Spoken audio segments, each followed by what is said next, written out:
Member কি করেছে আমাদের কথা শুনে নাই, সে আমাদেরকে তালবাহানা করেছে। উনি বলেছে বিএনপি নেতারা করে দিয়েছে, যা ওদেরকে দিল, আমাদের কোনো দোষ নাই। আমরা মাননীয় প্রধানমন্ত্রীর প্রতিশ্রুতি অনুযায়ী ক্ষতিগ্রস্ত কৃষকের তালিকা আমরা প্রস্তুত করতেছি।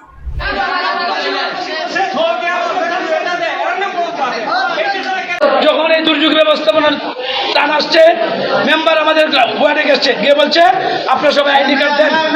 সবাই যারা প্রকৃত কৃষক, যাদের ক্ষেত চলে গেছে, তারা সবাই আইডি কার্ড দিয়েছে। এখন সরকার হয়তো 500 কথা ছিল, 400 কথা ছিল, পূর্ণ কথা 200 দিয়েছে। সেই 200 আমাদের কথা ছিল আমাদের ওয়ার্ডবাসী নিয়ে, গণ্যমান্য ব্যক্তি নিয়ে আপনার বসে আপনার যাচাই বাছাই করে আপনার সঠিক কৃষকের জন্য পায় এটা দেন। জীবন অবাক না করলে কে করবে? 28% মিল্ক ফ্যাটের অবাক করার সাথে ফ্রেশ মিল্ক পাউডার। জীবন অবাক করুক প্রতিদিন। মেম্বার কি করেছে আমাদের কথা শুনে নাই, সে আমাদেরকে তালবাহানা করেছে, বলছে কার্ড আসে নাই, লিস্ট হয় নাই, এই সেই বলছে। আর গতকালকে একটা খবর মেম্বার বলেছে, সেটা আমাদের মাথার ধরেছে।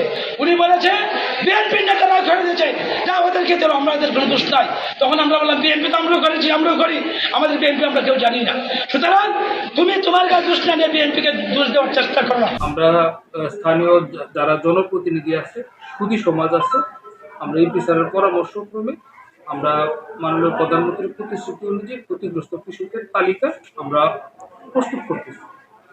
তো প্রত্যেকটা পর্যায়ে আমরা তালিকা নোটিশ বোর্ডে প্রকাশ করেছি এবং প্রকাশ করার পরে আমরা ওখানে নোটিশে বলে দিয়েছি যে তালিকা প্রকাশ করা হলো প্রাইমারি তালিকা।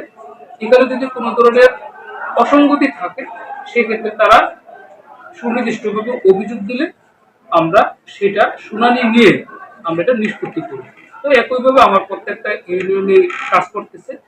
এরপরেও যদি আরো কোনো ধরনের অভিযোগ থাকে আমরা সেটাও আমরা সুনির্দিষ্ট অভিযোগের প্রেক্ষিতে আমরা সেটাও আমরা শুনানি নিয়ে আমরা দেখব। আমরা চাই যে মাননীয় প্রধানমন্ত্রীর প্রতিশ্রুতি অনুযায়ী যে আমাদের হাওড়ের যে মানবিক সহায়তা কার্ড এবং তাদের যে 15 কেজি করে চাউল এবং 3000 টাকা করে তাদেরকে দিচ্ছে, তো সেটার জন্য আমরা ভালোভাবে যেন দিতে পারি।